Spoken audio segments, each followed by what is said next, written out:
Hi, and welcome to the Love How Deep podcast with Brian and Heather Mayer. Our purpose is to equip married couples like you with resources that rely on the transformative power of God's Word to strengthen your relationship.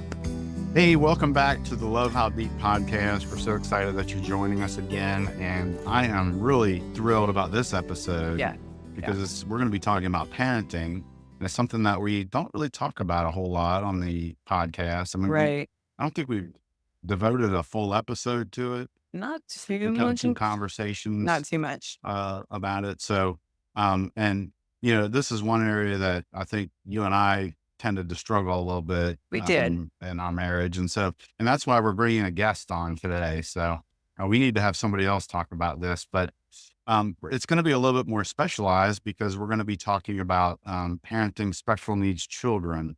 And we've got lots of friends that have children that have some need, and it's not easy dealing with that. So, I think it's parenting in a little bit of a different way, Yeah. And so with that, we want to introduce Brandon Summitt. Brandon, welcome to the program. Thank you. Good to be here. We are. We're really thrilled that you're here. And I think you're going to offer a lot of insight, and you're going to educate the people that are watching. And then you're also going to educate us as well. And so, but I'll say a little bit about you. And I love, in your bio, you talk about being married for 12 years, or I guess it's coming up pretty soon. And then you have an 11-year-old son. And so putting that on your bio first just tells me that that's probably the most important thing to you. So I think that's awesome. Good. You're an ordained bishop. You've been active in the ministry since really you became an adult.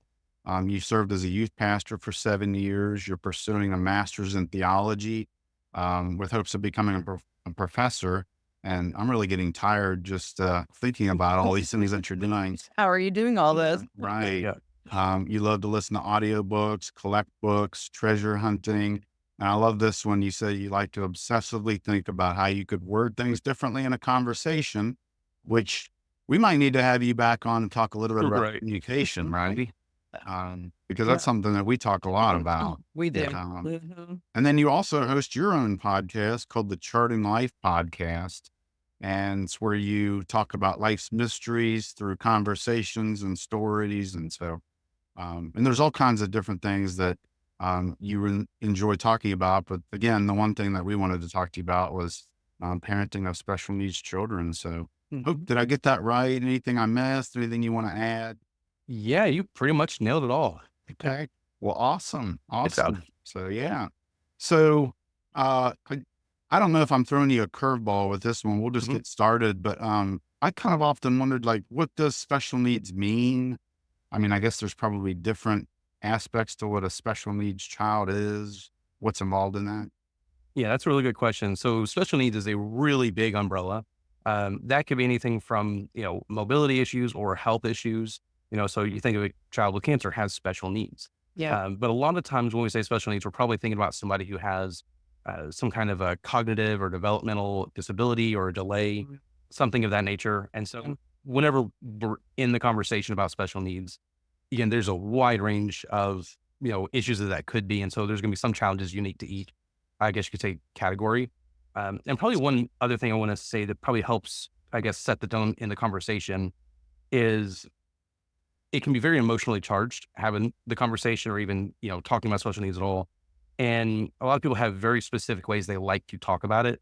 Some would say people first. So like a child, my child who has autism. So they put the child as the emphasis first, or others would say it the reverse, an autistic child. And, really it's the same heart behind each method, but it's just your preference of how you go about it. And, we might use, some prefer special needs, some say prefer disabilities or challenges. So as a general blanket rule, whenever I have any kind of conversation like this, I just kind of like to say, the intention as well. I don't mean to offend somebody. If I say use one word or another, I might use them interchangeably. Yeah. But just, I try to give the charitable, understanding, and I mean it in a charitable way. Yes. Yeah, that makes sense. Yeah. Yeah, that's good. And so, with what we're going to converse about today, we probably will focus a little bit more on the relationship between husband and wife when it comes to parenting. But at the same time, I think we're going to talk a lot about, the the parenting of the child and how the child's doing, and maybe the interactions with siblings and things like that too. But I guess really the first question, would be, how do a husband and wife make sure that they stay connected? Because it can be very demanding. I know. Yeah. I can think of an example of a special needs child in our church that's in a wheelchair and basically can't do really much of anything Right. on his own. And so just again, all the work that needs to go into that and how that can just really kind of, I would imagine, cause a couple to potentially drift. So I don't know if you have any thoughts on how to stay connected through all of that. Sure. And one of the last things you mentioned was that it can cause a couple to drift. And unfortunately, there's too many stories of parents who have ended up divorcing or splitting after the child it becomes an adult, or either dependent enough or in an independent or a dependent facility, because they spent their entire time and the only part of their identity was their child. And they've just Oh, kind of that's so lost true. themselves along the way. And now that, the significant thing that they're doing with their child is, and they've been spending 15 or 20 years not even knowing each other anymore. So the big thing, I would almost think back to my basketball coach and say, keep the fundamentals. So when you're dating, you might try to, I've heard it said this way, like you're stealing away a minute or two here to text. I would text you know, my girlfriend at the time, and now my wife, I would text her here, here or there, or I would call her when I could. Um, this is just an interesting part of the story, but we worked different shifts when we were engaged, and we had about 10 or 15 minutes that we would have, and it would just make sense just to go home. But we didn't. We would have our 10 to 15 minute date just sit on the couch, pretty much. But it's that kind of thing that you need to do, is to just be intentional about every little moment that you can. And, there are times when my child is calm enough and we're like, we're going to just go and spend a couple minutes in the bedroom, let him, chill. And we're just going to talk for a few minutes, or just, whatever it may be. We're going to, just take those few minutes together and really be intentional about that. Yeah, as you were talking, for some reason, the word intentional just really came up for me. Because the longer that you're together and you're dealing with, the difficulties of this, you can kind of take things for granted, or maybe just try to focus on just the urgency of what's going on around you, and then kind of losing sight of your spouse. So, Right. yeah. Right. Yeah. Because when you are, parenting a special needs child, you don't have much of a calendar anymore. Like that, almost everything you do does revolve around making sure your child is taken care of, because you love your child and you don't want them to, Yes. you know, to go through extra challenges they don't need to. You want to make sure that everything is taken care of. And because it does take extra care and need, again, you have, we would call things game time decisions. So our church has been very, understanding, even with me being on staff, where my wife may not be able to come all the time because our son's having a really rough day or whatever the case is. And so, any plan that we made, it was, keep us in the loop, keep us invited, but understand that an hour before we might say, we just can't make it. So, Yeah. but yeah, so when you're in that kind of a situation, you just kind of have to go with the flow. Mhm. That's right. It has to be very disheartening to know that you're making plans, but yet you know that you're probably going to end up canceling because, and I mean, just Right. the emotions that go with that of like, why does this have to be my life? Why can't it be that? Why me? Like you could just go down this rabbit hole of negativity and just really cause a rift between the two of you. But yeah, but being intentional and saying, yes, this is my life. This is, we're going to make the most of it and trying to put that positive spin on it, looking for the good things.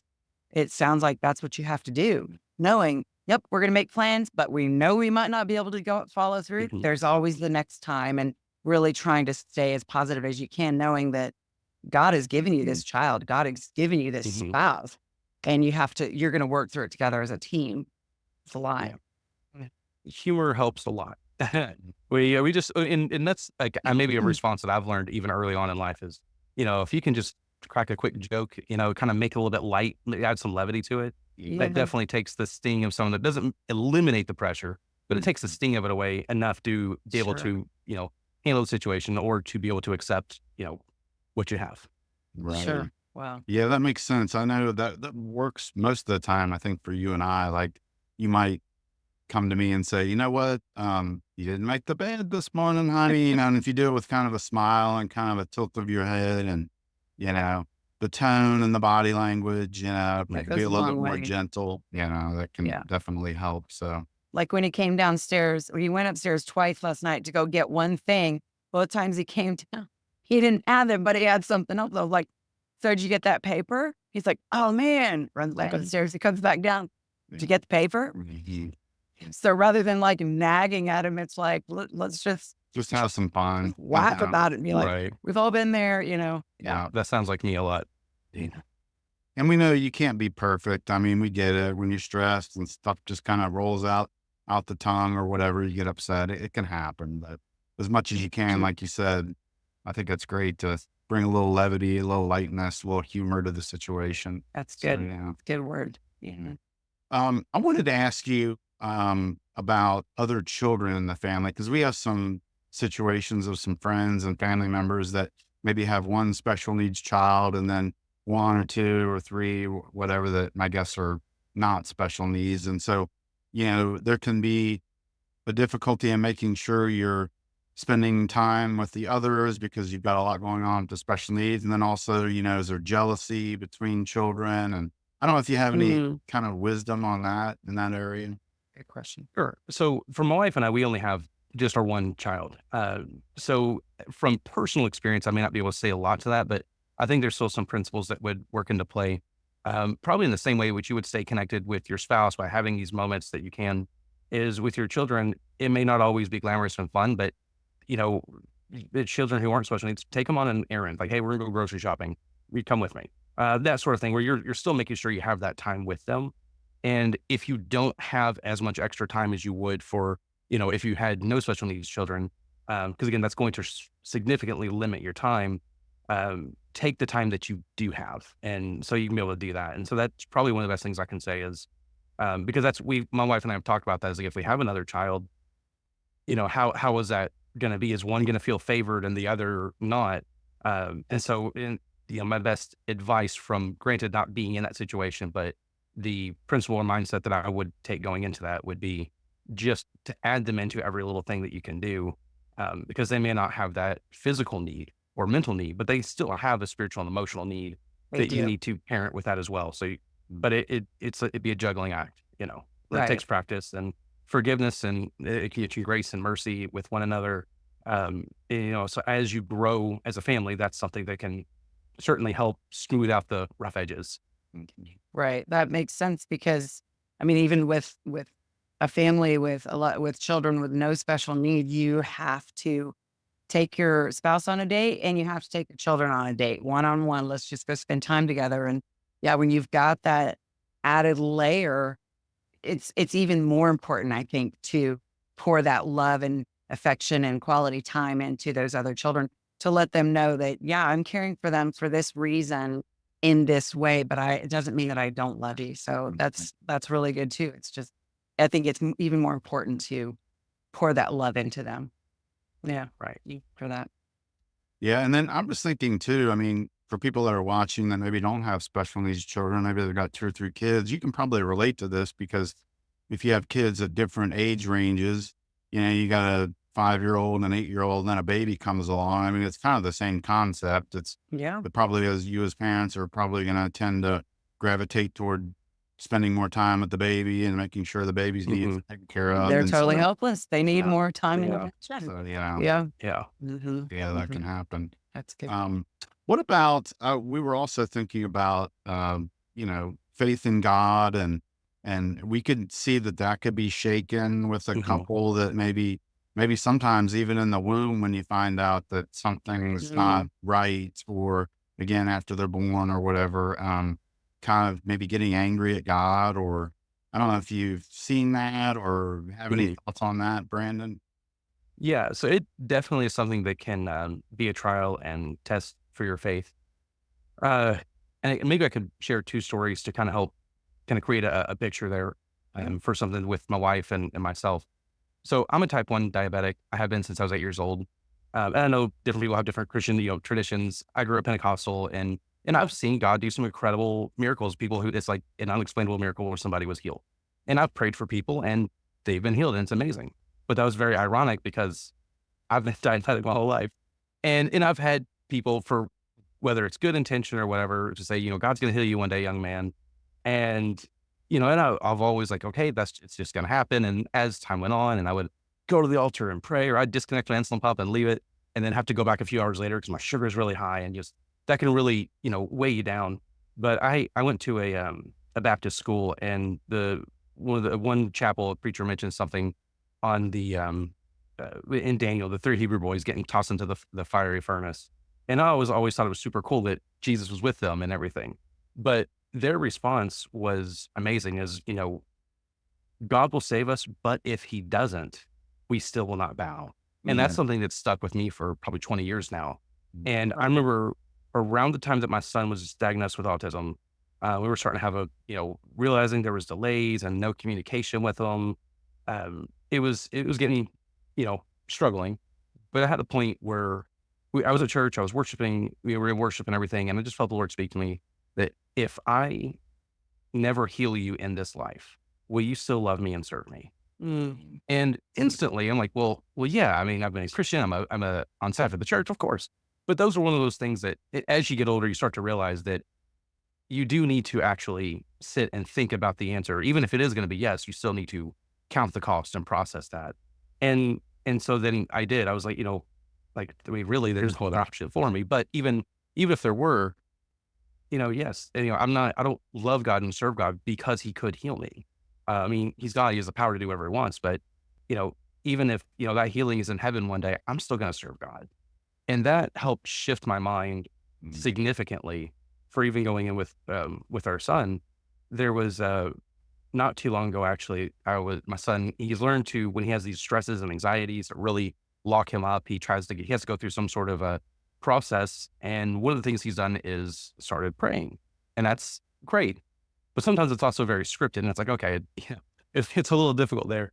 But, we've kind of, every time you need to pray, we're going to pray, pray with you.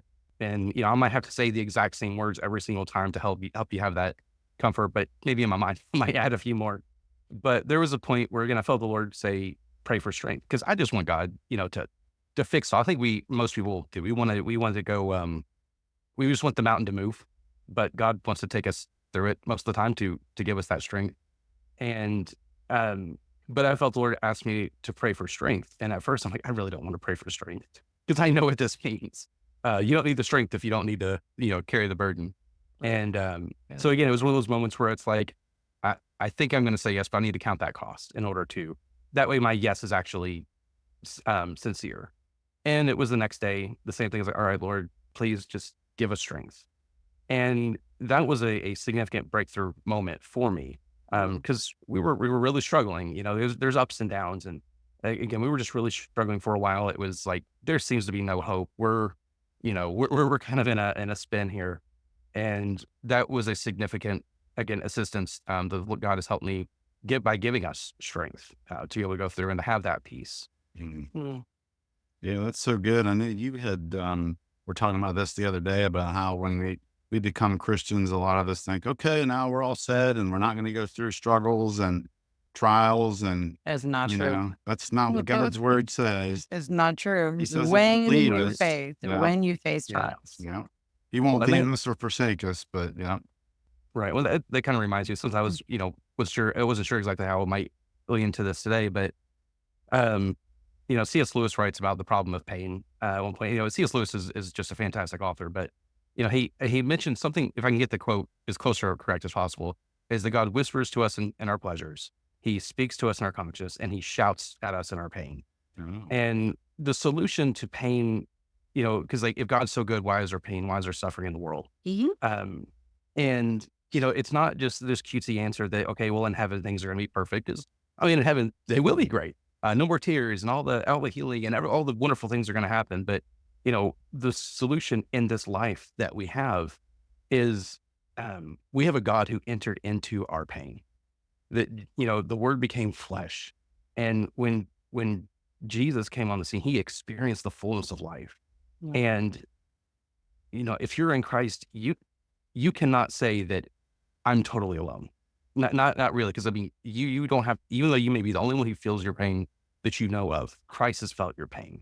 And there is a great deal of comfort in knowing that there is somebody alongside of you. It's ideally if we have somebody we know, like your spouse, which, we should be able to play into that. But if nothing else, you know that Christ is with you and he knows your pain, not just philosophically, but experientially too. Yeah. Yeah, that's Yeah. exactly right. Yeah. Couldn't have said that better myself. And so, I was thinking too, as you're talking about, um, having that special needs child with an issue, and it's like maybe trying to get away so much from like, this has to be healed, this has to be taken care of. We can't move forward unless this is, something's done about this. And not that you don't want to stop praying about it or hoping, but at the same time, realizing and recognizing that it's here and what can we do with it and how can we make the best of this, and Yeah. how can we just be emotionally present for our children and give them the best experiences that they can have, and so yeah. I think of just not my will, but thy will be done. And can you align your will with God's will, no matter what that looks like, and accept that? And so when he blesses you with a child that's not what you thought it would be, Mhm. are you mad at God, or do you say, God, help me with this? Give me the strength, give me the peace, like you're talking. And then, because God's will is for you to parent that child with Mhm. everything that you have. And so you want to do that. You want to parent that child Mhm. no matter what kind of child you have. You want to parent them the best way that you can. And God's going to give you what you need in every situation. Mhm. Yeah. And I would say for anyone who's listening, if you know somebody who, they have their family with special needs, it's tough sometimes because these little short, pithy saying bumper sticker slogans that we have might be completely accurate. God wouldn't give you this child with his needs if he, if you couldn't handle it. Or, this might be, God's way of having you stay in contact with him and continue to pray. These things might be well and true, but hearing it as a parent can be pretty rough. Yeah, I right. think my mom's response when because I was 8 years old when I was diagnosed with diabetes, and somebody said that to my mom, and she's like, "Well, God doesn't know how strong I am. He was that thing much more of me than I really am." But again, you feel that, and it's like, man, that's even though it's true, it doesn't help. And that's not to say that you can't have conversations or you can't try to encourage one another, but sometimes I guess it's just something to be conscious of. Is sometimes those things that you mean so well. And so for me and my wife, like we know that someone means well, um, and maybe it takes a while to realize that it might be true, but in the moment, it's like, okay, yeah, that's nice, but That's not what I need doesn't to help. hear in this moment. Yeah. Exactly. When I Yeah. when I was diagnosed with cancer 20 years ago, I was told all of those things, and Mhm. I was even told I wasn't believing enough or praying enough. That's why God Yep. didn't heal me miraculously. Like I heard all of that, and I heard the good things that people said to me. But is that what I wanted in that moment? No, I wanted to have my pity party and cry and Mhm. scream and God, why me? Yeah. I got up off the floor, and eventually those things sunk in. But we do have to be careful that Yeah. about the things that we say to people with issues, with special needs children, Right. things like that, that we just love and support them. Yeah. And so what do you need? Absolutely. What do you need? Do you need a night off? Do you need me to pick up Mhm. something for you? Like, I think those are things we can do for them. Sure. Yeah. Yeah. Yeah, it was yesterday I was listening to the radio and I heard a pastor say something along the lines of like, the tougher the situation, the fewer words that you should be speaking to the person that you're with. So, when it's like, if it's something like a death or, something like that, Mhm. almost just your presence. And he talked about how, I think it was in Job, where his friends came along and they just like sat with him, I think for They 7 days, with them. right? Yeah. Yeah. Right. So that initial stage, it was like they didn't really say anything. They just sat and mourned with him. So And what else again, can I they don't know if say? that really applies here. Maybe it does, but Well, and I would say back, for a few moments ago, we were saying that, the special thing about Christianity is we have a God who entered into our pain, Yeah. that presence. And so obviously it's great that God does it, but it's also special when God uses other people to help be with us in that moment. And mm, in every, situation's going to has its own unique, fingerprint. But, Yes. but if you know that couple, then you might have a better sense of, hey, just, hey, we love you. We're praying for you. We see, I know you probably struggle, so much and see, there's so much that we don't see. Um, But from what I do see, I think you guys are doing a great job. So we've had people in our church who's said that, it's like, yeah, we know that you guys, there's some struggles there, and we usually only see one side of it. At home, there's going to be so much more that we don't see.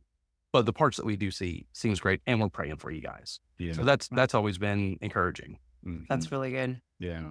And I guess as we've been talking, it kind of leads into our next question that we wanted to ask you a little bit about community support and, what's kind of what are some of the best ways that couples can make sure that they're staying connected, either with family and friends or with other community resources? I don't know what your thoughts are on that, Brandon. Yeah. So I would say there's a number of different things. For one, whatever the particular special needs that you're dealing with, that you're trying to, to help with, you can look online. Social media can be a good thing, but it can also be a double-edged sword.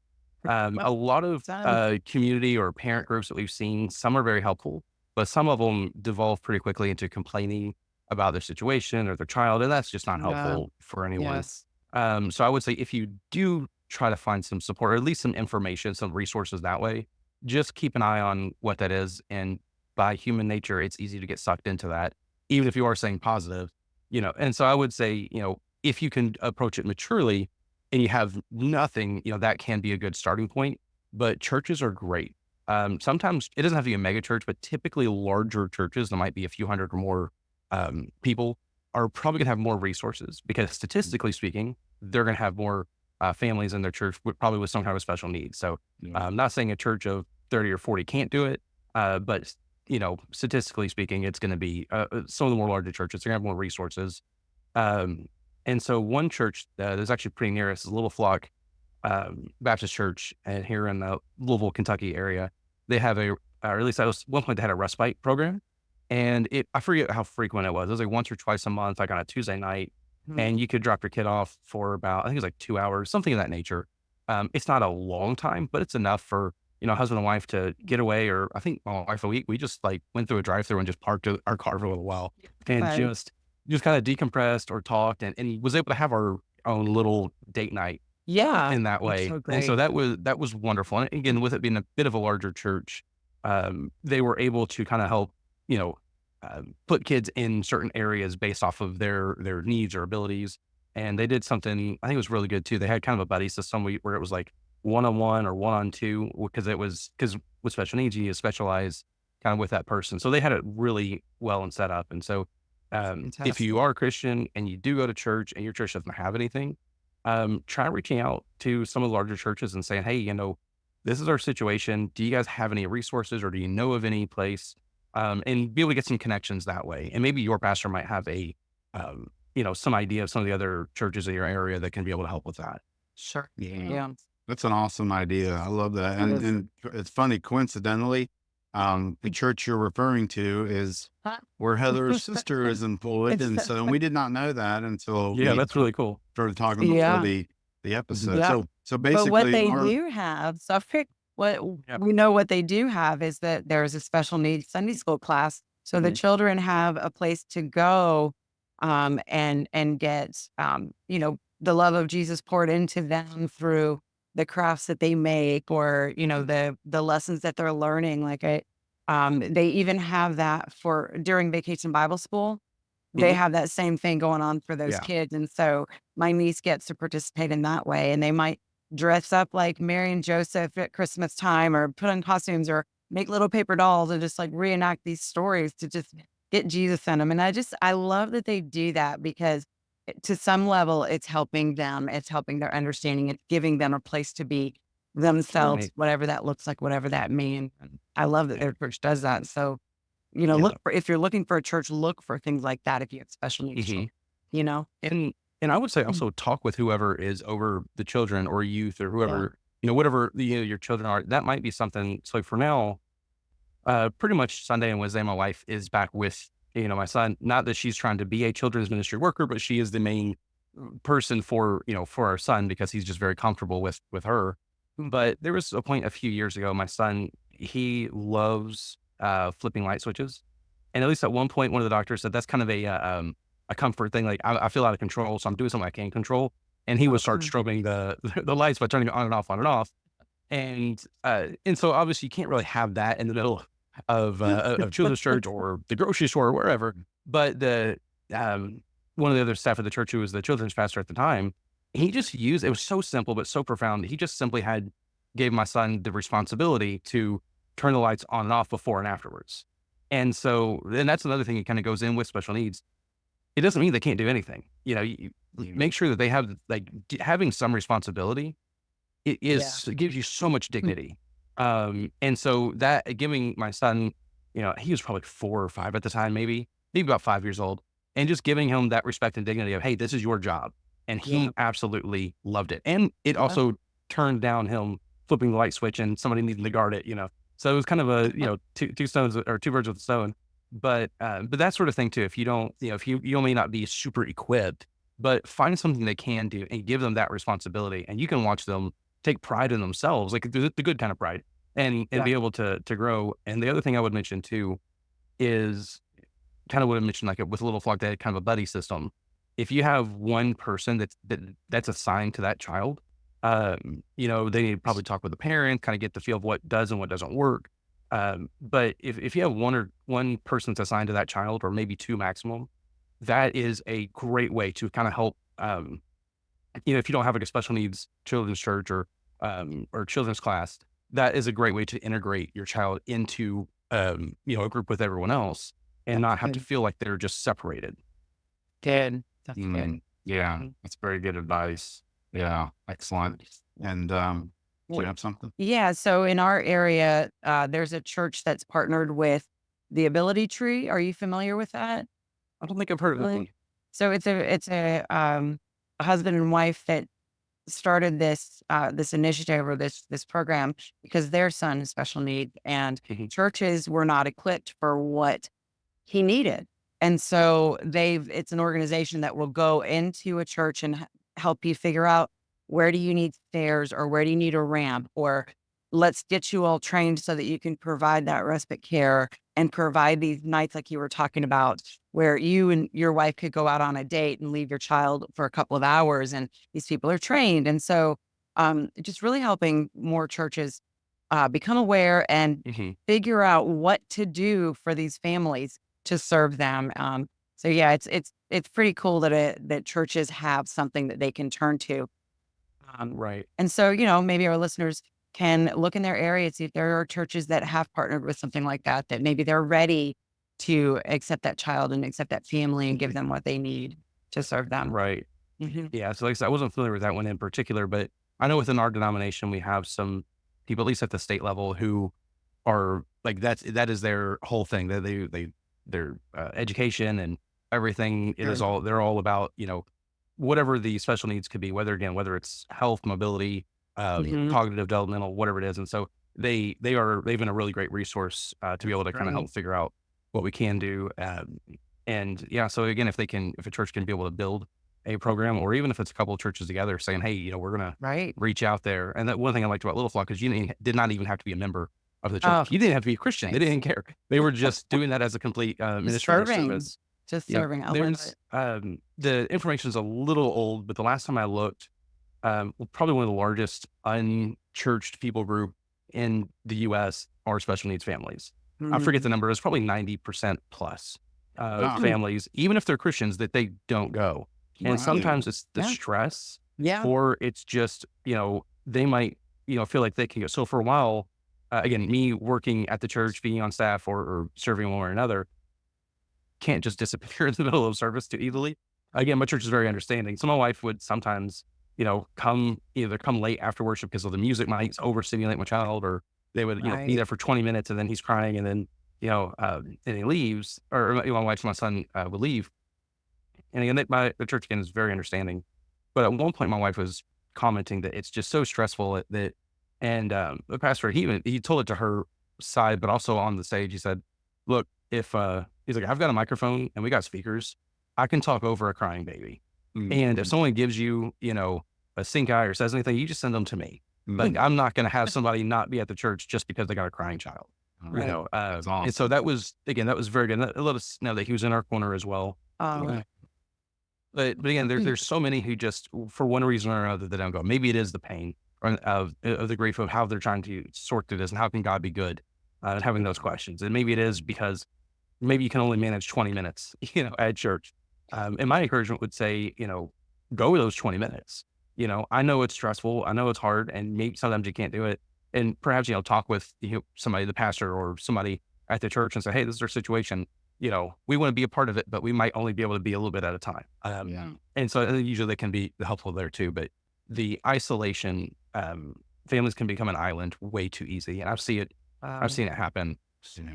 And they just kind of block out the rest of the world. Because we tend to gravitate to what's smoother and easier. Mm. But that I would say if you know someone who's special needs or a family with special needs children, do everything you can to include them. Mm. And like we said with our friends at church, because, the typical thing was after church on Sunday, we're going to go out to eat. And whether it was our son was having a bad day or we just had no money to do it, we're like, please keep inviting us, because one day we're going to say yes and it's going to be great. And it might be 2 or 3 times a year, but we want to say yes, but please keep inviting us. And Yeah, even I our like that. friends at church have been pretty good, but just because someone says no 100 times, just keep asking for the most part, or at least say, hey, the invitation's always open. I don't want to harass you with it. You're going to have that conversation, but Yeah. yeah, I like that you mentioned that. Just if you're the family that has that child, I like that, you're encouraging them to say, hey, to speak up for themselves, to be your own advocate and say, Mhm. don't give up on me, Mhm. That's a good word for anybody who's in the situation. And Yeah. yeah. Yeah. And Just you're going to have to, to advocate for your child medically anyway.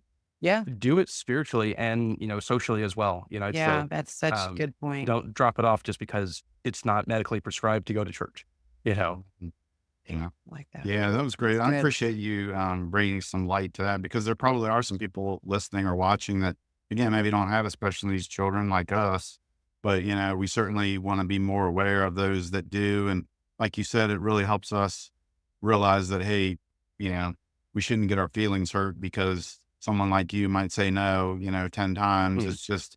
It's just the nature of what you're going through, and that, for us to continue to keep trying and keep reaching out, and then it would help people like you, know that, hey, I got somebody that, in my corner that cares about us, and that we can go to if we need to. So, Mhm. yeah.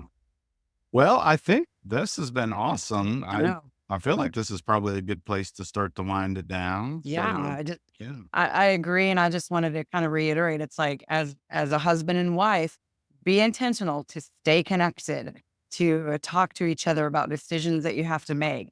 Be intentional with your children, your other children, and spending time with them and letting them know how important they are, and advocate for yourself and what you need in those moments, and find those resources and use them. So Yeah. those are some really good points that you made. And just knowing that God got you in this and he's there with you, like, that's huge. Yeah. It's really appreciate all that. And with that, Brandon, are there any resources or anything that might be helpful for our audience? And then also, if you have ways to stay in touch with you, feel free to mention that. Sure. Yeah, as far as resources, I mentioned some of them. Again, if you can be mature about it, you search on social media, reach out to churches. If you have a university in your area too, they might have some good resources, especially if they do medical or teaching. Usually there are some special or specific tracks for special needs. That's probably another interesting place to check out. And, however you feel about public schools, again, that's another one where they might be able to have some sort of connection and resources, but kind of building these connections is a really big way. There's another thing I want to mention. There's a camp in Southern Kentucky. It's near Bowling Green. It's in Scottsville, Kentucky. It's called Center for Courageous Kids. They are absolutely phenomenal. We've volunteered there a few times after finding them, my youth group has. And their goal is basically to give that full on camp experience to kids who have the whole spectrum of special needs. And they have thought about everything. Like, one of the ones, it's so simple, but I mean, think about mini golf. Have you ever seen a mini golf course that is compatible for wheelchairs? Yeah. And I don't No. have it, but they built No. one. And they Oh, do it wow. completely free. And they have certain weeks that are specific for, again, whether it's cancer or diabetes or autism or, everything you can imagine. They got a full medical facility on site. And they love when they have new campers. It's just, again, with that isolation, it can be very difficult. And so, Center for Courageous Kids is a fantastic place to definitely, Oh, that's definitely worth checking out. Okay. Um, Awesome. and yeah, as far as connecting with me, of course, like you mentioned, I have the Charting Life podcast. Um, the Facebook would probably be the easiest way to communicate back and forth, Okay. Charting Life podcast, or you can email me at chartinglifepodcast@gmail.com. And I've got all the places where it's, Spotify, Amazon Music, Apple Music, and YouTube as well. So Will all that Great. be in the show Yeah, notes? we'll put some Okay. links to all of what you mentioned on the show notes. So Good. don't worry if you're watching or listening and you're not catching all this. So yeah. Okay. Well, with that, this has been great. Thank you so much, Brandon, for joining us. I know that our audience is going to get a lot out of what you've had to say. I mean, you've educated us a lot as well. So I think with that, we will go ahead and sign off. And thanks so much for watching. And we will see you next time. Take care.